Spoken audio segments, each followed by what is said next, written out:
Sometimes when you're taking photos, due to various reasons like the camera sensor, lens, light meter, or even ambient lighting, a color cast can creep into your image.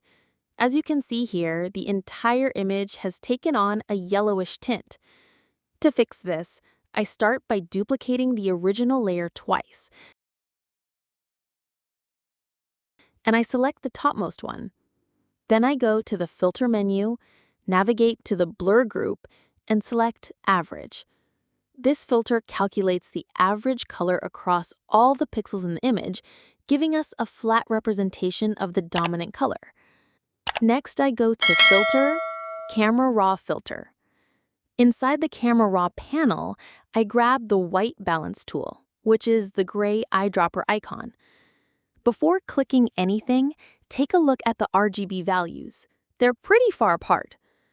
Now I simply click in the middle of the image on that average color we just created using the blur filter.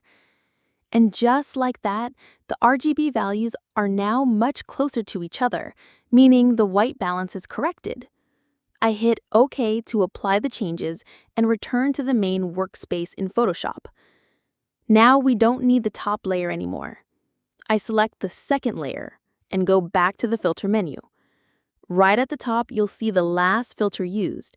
That's our camera raw filter with the exact same settings. Click it, and the same color correction is now applied to the actual photo.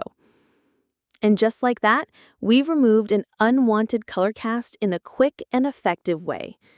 Let's take a look at the before and after by toggling the layer visibility. Pretty impressive, right?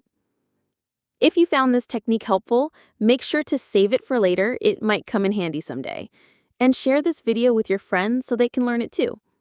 If you want more tutorials like this, don't forget to subscribe to the channel and hit the bell icon so you don't miss future videos. And I'd love to hear from you. Drop a comment below with your thoughts, questions, or suggestions for future tutorials. Thanks for watching, and see you in the next one.